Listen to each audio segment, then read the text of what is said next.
Hi friends, good morning. சத்து மாவில் உருண்டை பிடிக்கலாம் அப்படிங்கிறதுக்காக பண்ணேன். பாப்பாவுக்கு பவுடரால் புட்டாக கொடுத்தா சாப்பிட மாட்டாங்க. இந்த மாதிரி உருண்டையாக கொடுத்தா சாப்பிட்டுப்பாங்க. நீங்களும் இந்த மாதிரி ட்ரை பண்ணி பாருங்கள். நார்மல் கொஞ்சம் தண்ணி எடுத்து கொஞ்சம் நல்லா வெது வெதுன்னு சூடு பண்ணிவிட்டு நமக்கு தேவையான அளவு இப்போ அந்த சத்து மாவு எடுத்துக்கணும். சத்து மாவு எடுத்துகிட்டு வெது வெதுப்பு தண்ணி கொஞ்சம் கொஞ்சமாக ஊற்றி மிக்ஸ் பண்ணிக்கணும். மிக்ஸ் பண்ணிவிட்டு சப்பாத்தி மாவு பதத்துக்கு கொண்டு வந்துடணும். கொஞ்சம் கை பொறுக்கிற அளவுக்கு ஸ்பூனில் கிண்டிட்டு அதுக்கப்புறம் கொஞ்சம் கை பொறுக்கிற அளவுக்கு வந்ததுக்கப்புறம் நம்ம கையில் நல்லா சப்பாத்தி மாவு பதத்துக்கு நல்லா பிசைஞ்சிக்கணும்.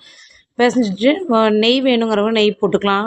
பாதாம், முந்திரி, அப்புறம் காஞ்ச திராட்சை அது போட்டுக்கலாம். நான் எதுவுமே போடாமல் ப்ளைனாக தான் பண்ணியிருந்தேன். தேங்காயும் போட்டு கூட குழந்தைங்களுக்கு கொடுக்கலாம்.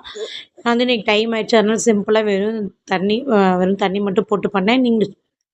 நீங்களும் ட்ரை பண்ணி பாருங்கள். ட்ரை பண்ணி பார்த்துட்டு சொல்லுங்கள். வீடியோஸ் சப்ஸ்கிரைப் பண்ணுங்கள். சேனல் சப்ஸ்கிரைப் பண்ணுங்கள். கண்டினியூஸாக வீடியோ போடுறேன்.